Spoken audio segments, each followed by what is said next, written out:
Bonjour, chers invités, chers spectateurs, comme vous êtes appelés dans mon interface. Je vous souhaite la bienvenue à cette séance d'information. Mon nom est Lynne Da Silva, je suis professeure et directrice à l'École de bibliothéconomie et des sciences de l'information et je vais animer cette présentation. Et je suis accompagnée de 4 personnes. Il y a Isabelle Bourget, qui est coordonnatrice de stage à l'EPSI. Il y a Yvon Lemay, qui est professeur à l'EPSI. Et on a 2 étudiantes, Annie Fafard, étudiante de premier cycle, et Samy Wilcox-Gélina, étudiante au 2e cycle. Alors, démarrons ceci. Donc, nous allons vous présenter nos programmes d'études en sciences de l'information. Ce sont des programmes donnés par un département de la Faculté des arts et des sciences à l'Université de Montréal qui s'appelle l'École de bibliothéconomie et des sciences de l'information. Et vous avez là sur cette diapo la mission de notre école d'enseigner et de faire de la recherche. Donc, on vise à former des professionnels et des chercheurs et chercheuses à la gestion de l'information consignée et des connaissances. Et on veut aussi contribuer à l'avancement des connaissances et des pratiques en gestion de l'information. Il serait sûrement utile que je définisse ce que sont les sciences de l'information. C'est dans le nom de notre école. Les sciences de l'information, c'est une discipline qui, dit simplement, elle s'intéresse à la gestion de l'information consignée et des connaissances. Qu'est-ce qu'on entend par ces différents éléments? La gestion de l'information consignée des connaissances. La gestion, ça veut dire s'occuper de documents ou d'autres ressources d'information, comme les créer, comme évaluer l'information, décrire des documents, organiser une collection ou un fonds de documents, stocker, emmagasiner ces informations, apprendre à repérer, donc faire de la recherche d'informations, mettre en œuvre ce qu'on doit pour préserver à plus long terme des informations, des documents, des collections et diffuser le contenu de cette collection ou de ces fonds pour qu'ils soient utilisés. Donc ça, c'est ce qu'on entend par la gestion. Mais de quoi? De l'information consignée. Qu'est-ce que c'est de l'information consignée? Elle peut être sous différentes formes, c'est ce qui est énuméré ici. On peut parler de documents imprimés, on peut parler d'informations numériques, il peut être question de documents audiovisuels, donc de la vidéo, du film, des images. Ça peut être des jeux de données, donc de l'information qui est un petit peu d'une forme un peu moins conventionnelle, des jeux de données, et ça peut être des collections hybrides qui contiennent une ou plusieurs de ces formats de documents, je dirais. Et vous aurez peut-être compris que ces ensembles de documents sont souvent des collections détenues par des bibliothèques, par des centres ou des services d'archives, des centres de documentation, mais de plus en plus, ça peut désigner des collections numériques qu'on peut trouver sur le web sous différentes formes. Donc ça, c'est pour le deuxième élément de la définition. Le dernier élément, la gestion des connaissances. Qu'est-ce qu'on entend par les connaissances?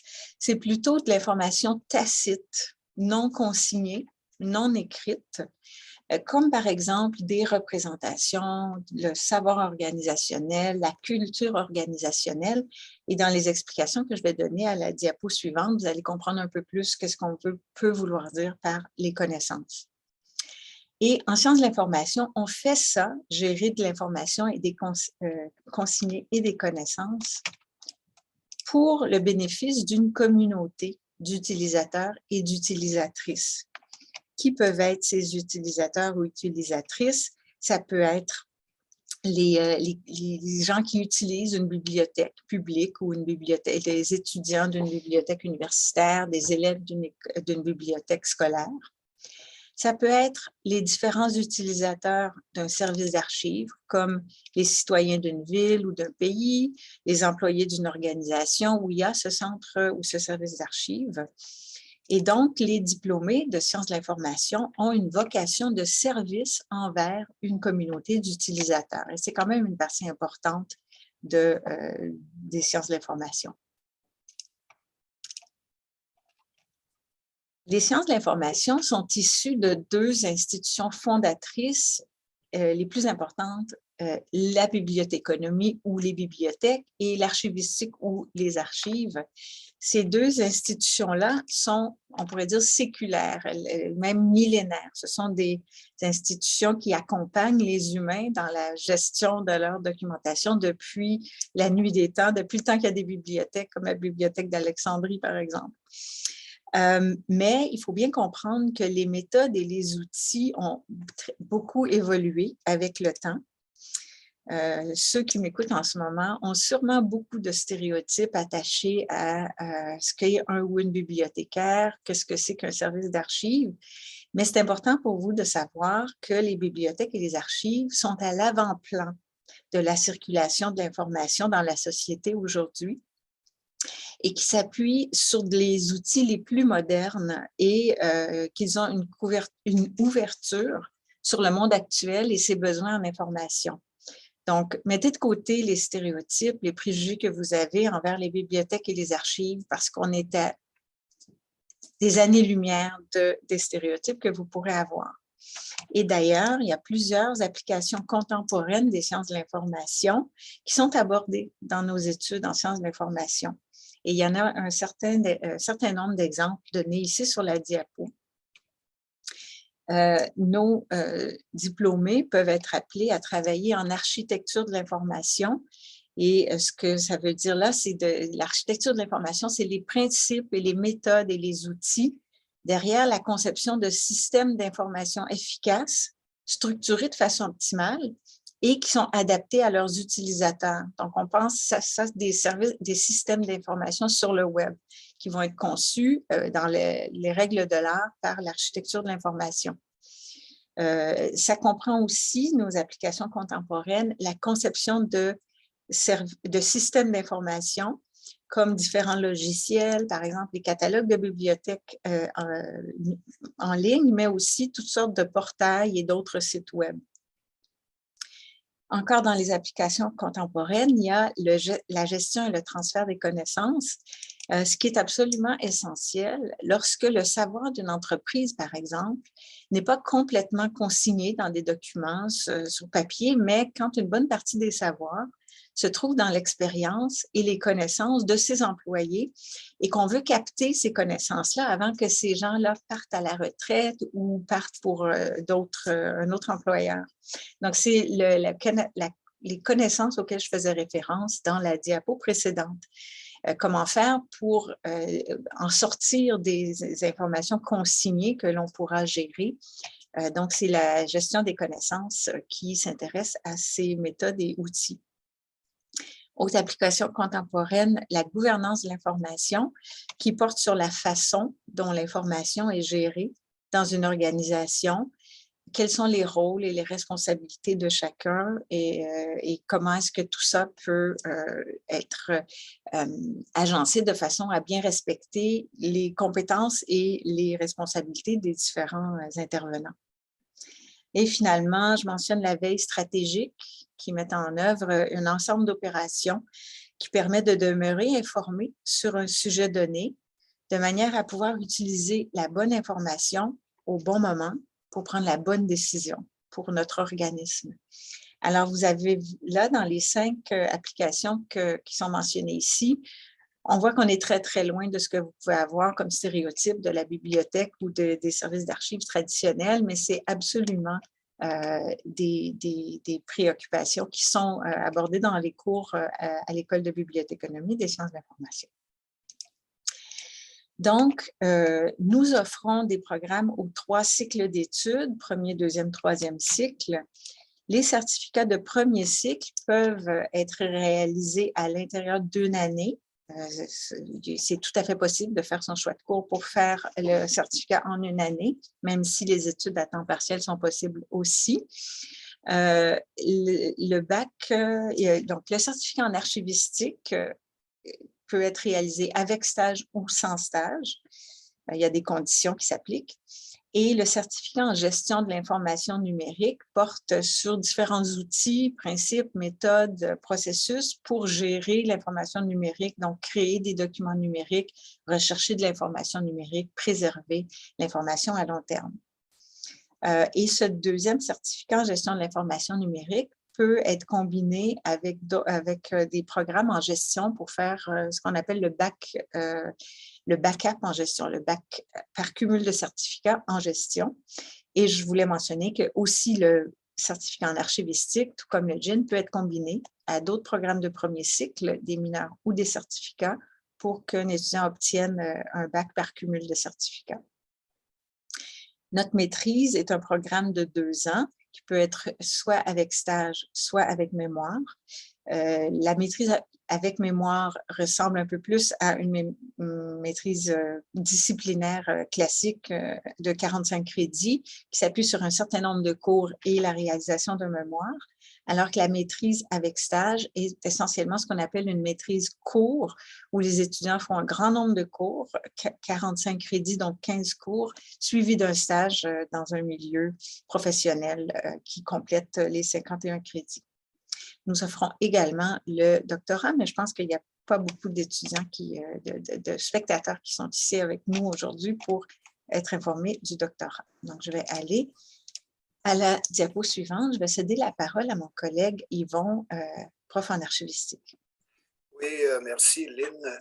Alors, comme vous êtes en mesure de le constater, les finissants au certificat en archivistique sont appelés à travailler dans différents milieux et dans différents types d'organisations, tant privées que publiques.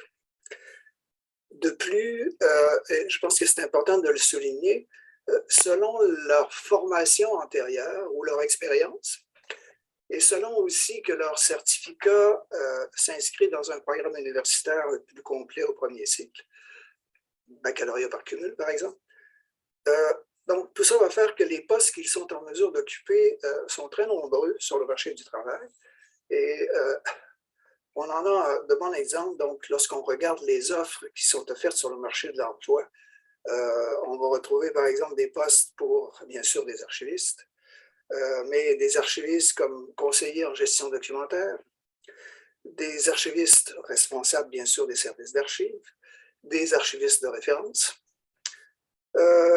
des offres aussi qui cherchent des gestionnaires de documents, des responsables de la gestion documentaire, des coordonnateurs en gestion de documents et des archives, des conseillers en gestion des documents numériques, des analystes, archivistes, des procédés administratifs, des analystes en gestion d'information, en gestion documentaire, des spécialistes en gestion de dossiers, des spécialistes en gestion des documents et des archives, des techniciens, des médiathécaires, bref, vous le voyez, les offres, les possibilités d'emploi donc sur le marché du travail sont très nombreux pour nos finissants en archivistique. Merci Yvon. Enchaîner sur un aperçu des débouchés possibles lorsque quelqu'un fait un certificat en gestion de l'information numérique ou GIN pour les intimes. Les étudiants peuvent choisir une ou l'autre des spécialisations. Ils peuvent aussi choisir de faire leur programme à leur choix, mais pour faire comprendre quelles sont les possibilités pour les étudiants, nous avons identifié 5 spécialisations. Une qui est davantage axée sur les sites web et les réseaux sociaux, où on suggère un certain nombre de cours qui relèvent de cette spécialisation. Les étudiants peuvent choisir plutôt des cours axés sur la création et le multimédia, ou alors sur le patrimoine documentaire, surtout s'ils viennent combiner des cours en archivistique avec leurs cours en GIN. Peuvent se diriger davantage vers l'informatique appliquée en choisissant un plus grand nombre de cours en informatique ou alors peuvent, en choisissant entre autres des cours en communication, peuvent axer leur spécialisation sur les technologies en milieu de travail. Pour avoir le détail de ces spécialisations, je vous invite à consulter la page web qui donne des informations sur le programme, mais je préférais axer ici la présentation sur les différentes spécialisations possibles. Les diplômés du GIN peuvent occuper différents postes comme gestionnaire de site web, conseiller en gestion de l'information numérique, responsable de documents numériques ou analyste de données. Donc, ce sont des termes qui peuvent être un peu génériques. Il faut dire que le certificat en GIN est davantage utile à des étudiants qui combineraient le certificat avec d'autres programmes un peu plus disciplinaires pour appliquer les principes de gestion de l'information numérique dans un contexte particulier. Donc, nos diplômés peuvent, par exemple, devenir gestionnaires de sites web dans différents domaines. Et puis, ces domaines-là, ils peuvent les développer en faisant d'autres programmes de premier cycle. Je vais passer la parole maintenant à Isabelle Bourget. Oui, bonjour. Alors, moi, je vais vous présenter rapidement la maîtrise donc, en sciences de l'information. Qui a donc 51 crédits quand il s'agit de la maîtrise professionnelle. Je dirais qu'une des caractéristiques de la maîtrise, à mon avis, c'est qu'il y a à la fois une base solide avec 7 cours obligatoires qui sont faits normalement au début de programme et une grande flexibilité parce qu'après, en fonction des 8 cours à option que les étudiants choisissent, ils peuvent se diriger vers certains profils d'emploi qu'on a définis pour les aider justement à faire leur parcours. On n'a pas d'obligation en deuxième année de choisir des cours à combiner ensemble. Donc, c'est vraiment des suggestions qu'on offre aux étudiants pour déterminer des profils, pour les aider à se diriger vers certains postes peut-être plus pertinents pour eux. Donc, on a 5 profils d'emploi qu'on appelle aussi parfois profils de sortie, si vous regardez notre site web. Le premier, c'est la gestion des ressources informationnelles et des connaissances. Ça correspond surtout aux postes qui vont dont les fonctions principales vont être de décrire ou d'organiser de l'information, des documents, des connaissances, mais c'est vraiment au niveau de la description et de l'organisation de l'information. Ça aboutit à des postes comme bibliothécaire catalogueur ou bibliothécaire indexeur, analyste à la gestion des documents, médiathécaire, donc des postes où on va plus se concentrer sur, comme j'ai dit, la description de l'information et son organisation. Ensuite, un autre profil d'emploi très populaire auprès des diplômés, et souvent celui qui est le plus connu, c'est ceux qui aboutissent au poste les plus connus, c'est le profil des services aux utilisateurs. Donc, les emplois dans ce profil-là vont surtout se concentrer sur la diffusion de l'information. Donc, c'est le bibliothécaire de référence, par exemple, l'archiviste de référence, Yvon Lemay a mentionné avant également, le conseiller en gestion documentaire, donc des postes où l'utilisateur va être vraiment au cœur du travail du bibliothécaire ou de l'archiviste. Pas qu'il n'y ait pas dans les autres, mais disons que c'est le mandat principal, c'est de faire un lien avec les utilisateurs. Ensuite, un autre profil d'emploi, c'est la gestion et la conception de ressources numériques. Donc ça, il s'agit de postes où on va principalement travailler à développer des outils pour la gestion de l'information. Donc, par exemple, bibliothécaire système, par exemple, architecte de l'information, gestionnaire de données, responsable des services de gestion électronique des documents, donc des postes où le volet informatique qui est présent dans tous les postes en sciences de l'information, mais devient vraiment dominant, comme dans les fonctions du diplômé. Ensuite, quatrième profil d'emploi, c'est le profil en gestion au contexte de services d'information. Donc là, il s'agit de postes où la fonction principale des diplômés va être de gérer des services, des organismes, ou bien des programmes. Donc, par exemple, directeur d'une bibliothèque, directeur d'un service d'archives, chef de division, responsable d'un service, chargé de projet pour tel projet spécifique. Donc, le volet gestion est important dans ce type de poste. Et finalement, le dernier profil d'emploi, c'est le profil d'emploi, c'est donc gestion stratégique de l'information, où là, l'emphase et la fonction principale sera plutôt d'optimiser les différentes fonctions en gestion de l'information, de s'assurer que tout est fait de la meilleure façon possible à toutes les étapes de la gestion de l'information, aussi bien au niveau de la description, de la diffusion, de la gestion en général. Puis avec ça, on va avoir des postes, par exemple, de spécialistes en gouvernance de l'information, conseiller en transfert de connaissances, gestionnaire d'information, qui est un titre un peu large, mais qui peut s'appliquer, spécialiste en intelligence économique. Donc, tout ça vous donne une idée de la grande variété de ce que vous pourriez bâtir dans le programme de maîtrise en fonction de vos intérêts, en fonction du choix de cours que vous offre la possibilité de faire 8 cours à option à partir de votre deuxième session de cours. Voilà. Merci Isabelle. Je vais présenter quand même un peu rapidement, juste mentionner que oui, nous offrons le doctorat en sciences de l'information pour les gens qui veulent pousser plus loin la recherche et préciser qu'il y a deux options, l'option générale qui est la classique et on a aussi une option en muséologie pour des gens qui voudraient étudier des phénomènes qui relèvent de la muséologie, mais avec un angle de sciences de l'information. Alors là, évidemment, c'est davantage les gens qui se dirigent soit pour être professeurs, pour être consultants aussi, chercheurs, chercheuses. Donc, il y a différents débouchés pour ces étudiants-là aussi. Alors, la dernière diapo que je vais faire afficher, c'est un exemple de tâches, de compétences que peuvent acquérir nos diplômés. Ça a été conçu beaucoup en pensant aux diplômés de la maîtrise, mais beaucoup de ces choses-là peuvent aussi s'appliquer aux diplômés de nos certificats. Je défends le droit à tous d'être informés sur le sujet de leur choix. Je milite pour la libre circulation de l'information. J'aide les organismes à savoir quoi faire de leurs documents numériques et imprimés, etc. Je vais me permettre de ne pas tous les lire parce que je vais laisser la diapo en arrière-plan au moment où je donne la parole à nos étudiantes qui pourront vous parler de leur expérience. Alors, je vais d'abord céder la parole à Annie Fafard, qui a fait le certificat en archivistique et qui est présentement inscrite au certificat en gestion de l'information numérique. Oui, merci. Donc, bref résumé de mon parcours. Quand je suis arrivée au certificat en archivistique, je n'avais vraiment aucune connaissance particulière du domaine. Donc, le certificat m'a vraiment donné une bonne base pour les fondements théoriques de l'archivistique, puis aussi le côté pratique, connaître le réseau. On a eu aussi plusieurs conférenciers qui sont venus dans les cours qui nous ont permis d'avoir une vue sur différents horizons. Pour le certificat en archivistique, moi, j'ai choisi de réaliser le stage de 25 jours. Donc, ça m'a permis de mettre en pratique les connaissances acquises. Puis au final, j'ai trouvé que j'étais vraiment bien préparée, autant pour saisir les enjeux du milieu que pour réaliser les tâches concrètes que j'avais à accomplir. Puis, j'ai aussi trouvé que les professeurs étaient très accessibles. Pour le certificat en gestion de l'information numérique, c'est vraiment plus axé, je trouve, sur le côté pratique. Les cours sont séparés, comme la moitié d'un cours est consacré à la théorie, puis la moitié, voire même un peu plus à la pratique dans les laboratoires informatiques.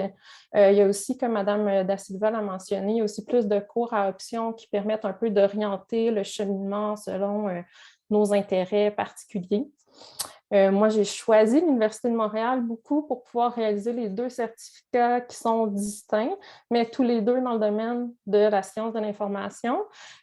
Puis, par la matière qui est couverte dans les cours de ces deux certificats-là, je trouve que je peux avoir comme vraiment un portrait global puis beaucoup de connaissances. Éventuellement aussi peut-être poursuivre à la maîtrise. Donc, comme j'ai déjà un pied dans la classe, mon cheminement sera simplifié. La première année que j'ai effectuée, c'était à distance. Donc, c'est sûr qu'en ce qui concerne la vie étudiante, c'était un peu plus limité, mais on avait beaucoup de travaux d'équipe à faire. Donc, c'était quand même simple. Puis, j'ai rencontré plusieurs autres étudiants qui avaient différents horizons, des gens qui viennent d'un peu différents milieux, plus jeunes, plus vieux. Donc, je trouvais ça vraiment très intéressant. Puis cette année, j'ai commencé un contrat d'auxiliaire de recherche, ce qui est permis à l'université. Donc, je travaille sur une base de données sur les techniques et les technologies du cinéma. Ça me permet d'allier à la fois mes intérêts artistiques, puis de mettre en pratique aussi les connaissances que j'acquiers pendant mes certificats. Donc, en très, très, très gros résumé, voici mon cheminement étudiant. Merci. Merci beaucoup. Maintenant, Samy Wilcox-Lelina. Oui, je ne sais pas si je vais juste avec le micro, là, puisque ma caméra ne fonctionne pas au niveau du webinaire. D'accord. Allons-y. OK. Bon, ben parfait. Bonjour à toutes et tous. Moi, c'est Samy, puis je suis étudiante à la MSI, donc la maîtrise en sciences de l'information depuis l'automne 2020. Je suis donc à ma 4e session. Si j'avais étudié à temps plein, j'aurais fini mes cours cette session-ci. J'ai par contre opté là, pour faire la maîtrise à demi-temps en 3 ans et demi, 4 ans, puisque je travaille à temps plein comme commis de bibliothèque à la ville de Saint-Eustache.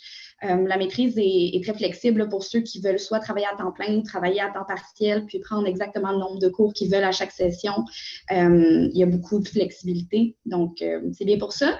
Et puis, sinon, ma formation de base à moi, elle est en littérature, donc je ne suis pas très originale.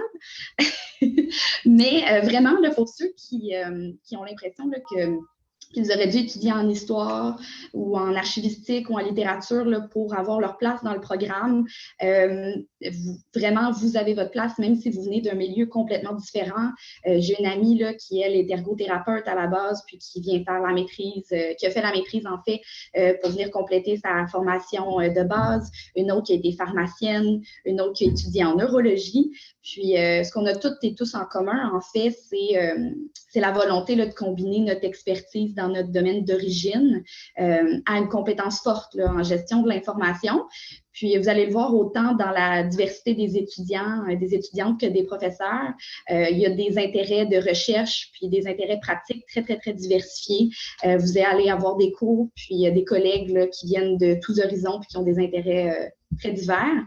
Et pour ce qui est de la diversité des débouchés aussi, c'est à l'image du programme, il y en a beaucoup, que ce soit le secteur municipal, scolaire, académique qu'on connaît plus, donc les bibliothèques publiques, universitaires, scolaires, mais aussi là, le domaine commercial puis technologique, comme Lynn puis Isabelle le soulignait. Donc, de plus en plus, il y a des professionnels de l'information puis des bibliothécaires là, diplômés de la MSI qui travaillent en entreprise, qui sont veilleurs, webmestres, qui conçoivent des bases de données, qui conceptualisent des bases de données, tout ça.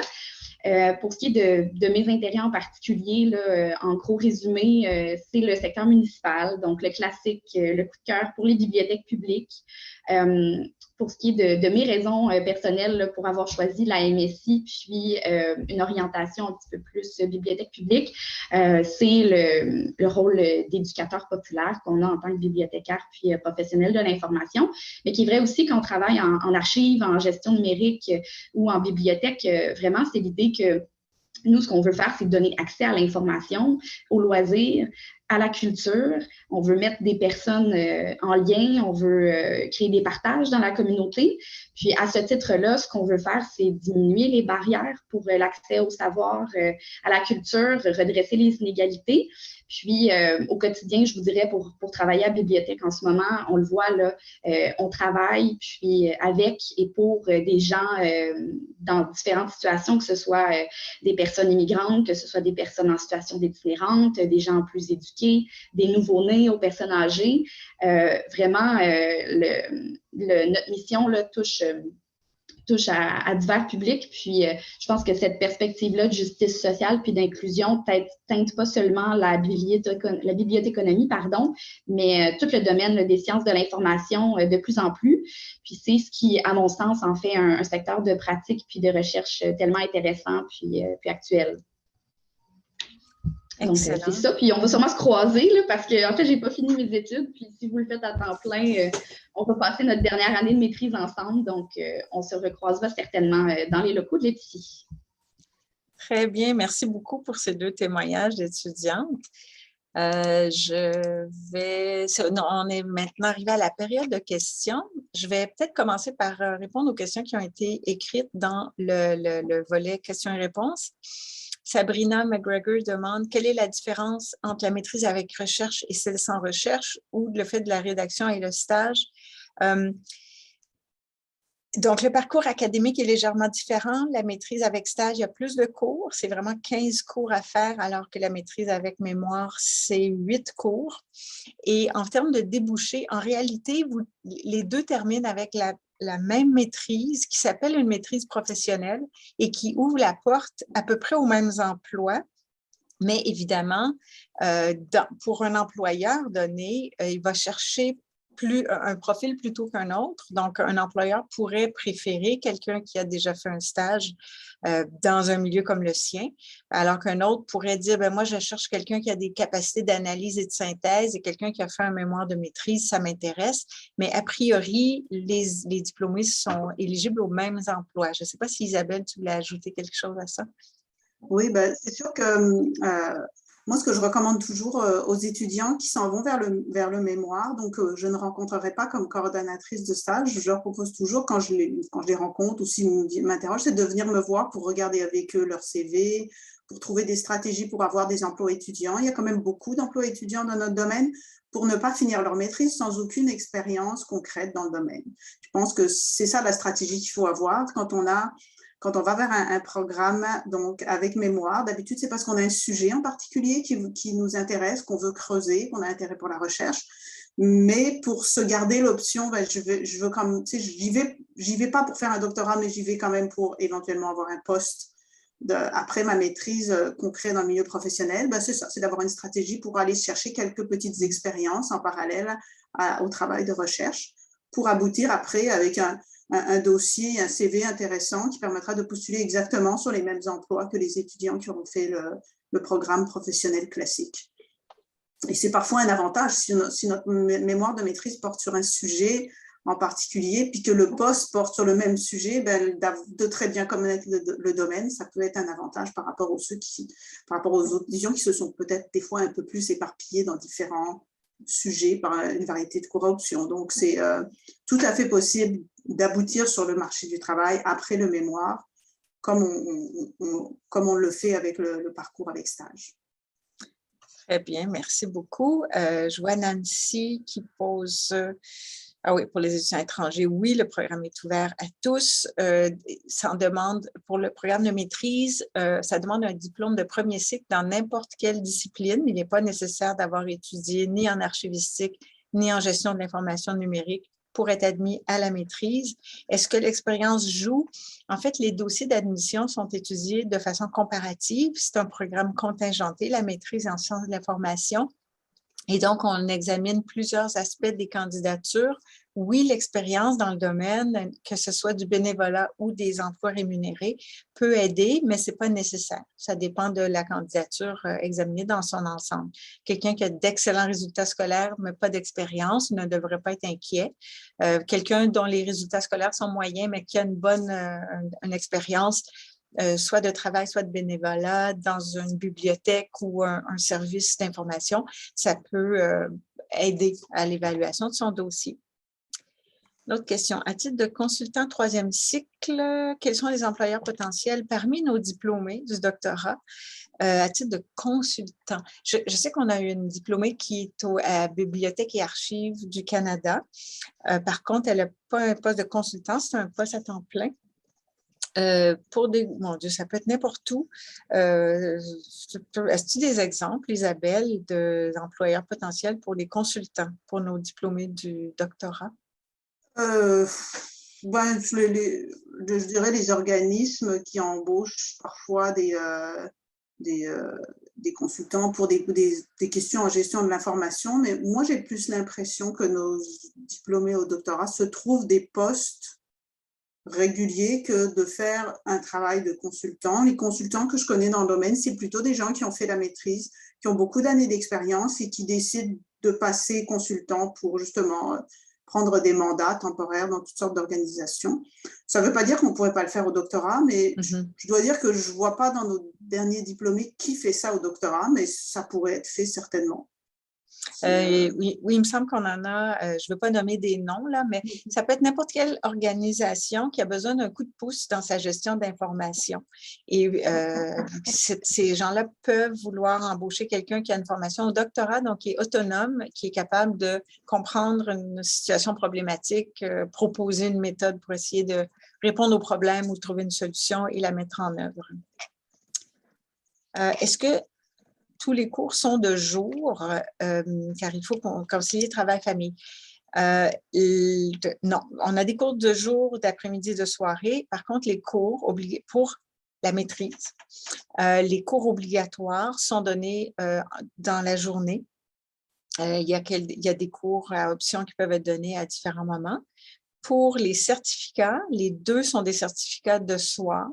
Donc, les cours du certificat au GIN et en archivistique sont essentiellement donnés à partir de 16h l'après-midi, sauf au GIN qui a des cours d'informatique et de communication. Ces cours-là sont gérés à l'extérieur de l'EBSI et peuvent être donnés durant la journée.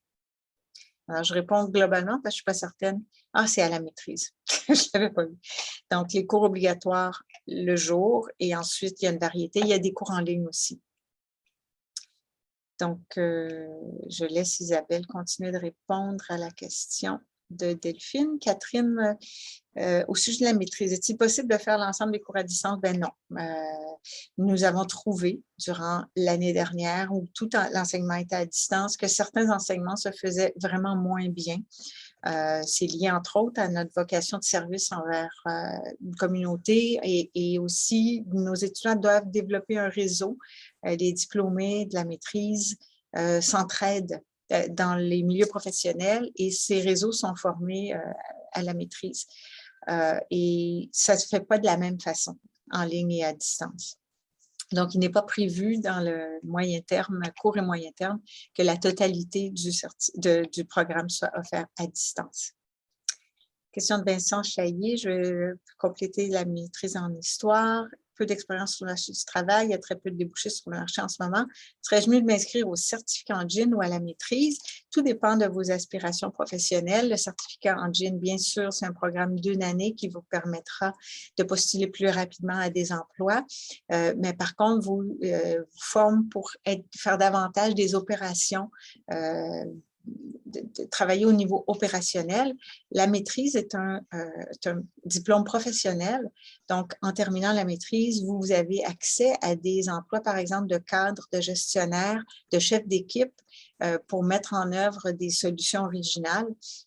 Donc, c'est une différence importante. Une autre différence importante, c'est que le GIN, c'est vraiment axé sur la gestion de l'information numérique. Ça ne touche pas du tout le monde de la bibliothéconomie. Ça parle un peu du monde de l'archivistique, mais c'est le certificat en archivistique qui se base là-dessus. Donc, je pense que si vous voulez vraiment trouver une solution à votre question, une réponse à votre question, il faudrait discuter davantage avec un des profs de l'EBSI pour voir c'est quoi vos objectifs de carrière exactement. Fatma Doumbia, au moment de poser ma candidature, doit-on mentionner les programmes universitaires qu'on a suivis mais pas validés? C'est libre à vous. C'est sûr que ça nous permet, dans le comité des admissions, de comprendre votre parcours, et des fois, c'est des ajouts intéressants pour nous. Donc, je vous encourage à les mettre. C'est pas vraiment de pénalité.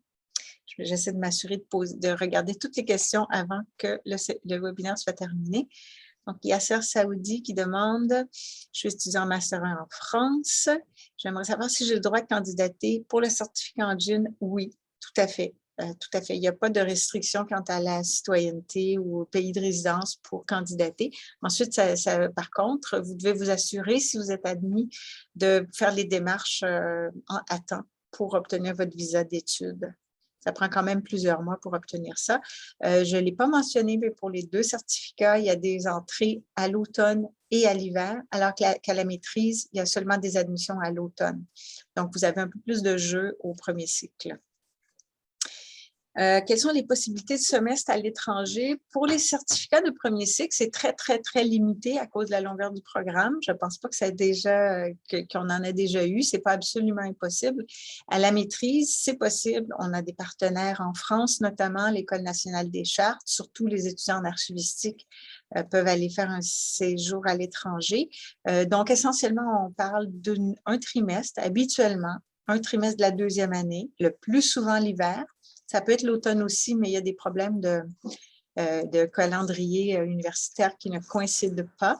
Et il faut juste faire attention, il faut juste comprendre que si vous faites un trimestre à l'étranger, au moment où vous pourriez faire votre stage, il faut vous poser la question, est-ce que le stage, vous allez le faire en revenant? Est-ce que ça va vous retarder dans vos études? Je ne sais pas si Isabelle ou Yvon, vous voulez ajouter quelque chose là-dessus? Disons qu'il faut nous prévenir pour qu'on planifie le stage avant le départ et non pas au retour, mais c'est tout à fait possible d'aller faire un séjour à l'étranger, de faire son stage là-bas ou de faire son stage en revenant. Je pense qu'on va bientôt être coupé parce que ça va bientôt fermer. Oui, il reste 3 minutes. Il y a quelqu'un qui avait levé la main, sinon, là, mais oui, il y a encore des questions. Est-ce qu'on priorise les questions écrites? Peut-être. Taux d'emploi, je n'ai pas les chiffres, mais c'est assez élevé. C'est dans les 75% d'emplois après le certificat en GIN, les dernières nouvelles, mais ça, je n'ai pas les chiffres à jour. Je lis la longue question. Sinon, prenez en note pour tout le monde l'adresse courriel. Vous pouvez envoyer vos questions là, puis la personne qui l'ouvre va distribuer selon la question à la meilleure personne pour y répondre dans l'équipe de l'EPSI. Donc, epsi.info@epsi.umontréal.ca. On va répondre à vos questions. Oui, j'encourage notamment Valérie Picard-Proux. La question est un peu longue, c'est un peu long à répondre aussi, mais ça me ferait plaisir d'y répondre. Pour la maîtrise, la première session est un peu plus des cours, puis au fur et à mesure qu'on avance, c'est plus des séminaires, mais il faut comprendre que c'est un programme qui n'a pas de premier cycle de préparation. Alors, la première session, on met à niveau tous les étudiants. Donc, il y a beaucoup d'acquisition de connaissances la première session, et puis ça va de plus en plus vers des séminaires de réflexion et de discussion plus tard dans le programme. L'étude de la candidature, ça dépend, premier cycle ou deuxième cycle, ce n'est pas les mêmes chiffres. Pour la maîtrise, normalement, on est capable de donner les réponses entre mars et juin, mais ça peut aller jusqu'en juin. Il faut que tous les documents soient là, évidemment. Il y a beaucoup de documents à remettre, donc ça... C'est ça. Et puis, pour le premier cycle, c'est assez rapide. C'est traité au niveau du registrariat. Je vais juste en profiter pour vous remercier d'être ici, vous rappeler de ne pas hésiter à nous écrire et j'espère qu'on aura au moins répondu à des questions pour les informations qui n'étaient pas sur les pages web.